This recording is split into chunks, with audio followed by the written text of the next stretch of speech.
நம்ம எல்லாரும் கன்னியாகுமரியை இந்தியாவோட எண்ட் பாயிண்ட் தான் நினச்சிட்டு இருக்கோம். ஆனால் 200 மில்லியன் வருஷத்துக்கு முன்னாடி என்டையர் வேர்ல்டோட சென்டர். நம்ம மேப்பில் காண்டினென்ட்ஸ் எல்லாம் செப்பரேட்டாக தான் தெரியும், அதாவது பெர்மனன்ட் மாதிரி. நம்ம காலுக்குள்ள இருக்கிற லேண்டும் ஒரு ட்ராவலர் தான். ஹியூமன்ஸ் கண்ட்ரிஸ் எல்லாம் உருவாக்குறதுக்கு முன்னாடி ஒரு மேசிவான ஒரு சூப்பர் காண்டினென்ட் இருந்துச்சு. அதுதான் காண்ட்வானா. அதாவது Africa, Australia, Antarctica, south America, அப்புறமா இந்தியா, எல்லாமே ஒரே லேண்ட்மார்க். அப்புறமா எல்லாத்தையும் ஒன்றா கனெக்ட் பண்ணுச்சு, அதாவது நம்ம கன்னியாகுமரி. சயின்டிஸ்ட் ஒரு கிரேசியான விஷயத்த நோட்டீஸ் பண்ணாங்க, அதாவது அண்டார்டிகாவில் இருக்கிற ராக் கன்னியாகுமரியிலும் இருக்குது.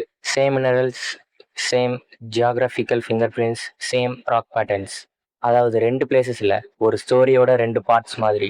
ஸோ நெக்ஸ்ட் டைம் பீச்சுக்கு போனால் நீங்கள் பார்க்குறது ஓஷியன் வேவ்ஸ் மட்டும் இல்லை, நீங்கள் நிற்கிறது ஒரு இன்விசிபிள் பிரிட்ஜ் மேலே, இந்தியாவுக்கும் அண்டார்டிகாவும் இருக்கிற ஒரு இன்விசிபிள் கனெக்ஷன் மேலே.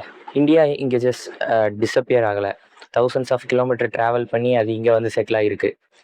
அந்த ஜேர்னிக்கான ப்ரூஃப் இன்னைக்கும் அந்த ராக்ஸில் இருக்குது. ஸோ நெக்ஸ்ட் டைம் நீங்கள் கன்னியாகுமரி போனீங்கன்னா நீங்கள் டச் பண்ணுறது சாதாரணமான ராக் இல்லை, அது ஒரு காலத்தில் அண்டார்டிகாவை டச் பண்ணுது. நேச்சருக்கு பார்டர்ஸில், ஸ்டோரிஸ்க்கு எண்டில். அதே மாதிரி எல்லா ஸ்டோரிஸ்லேயும் கன்னியாகுமரி ஒரு இம்பார்ட்டண்டான ரோல் பிளே பண்ணுது. ஸோ லைக் பண்ணிட்டு போயிடுங்க. பை.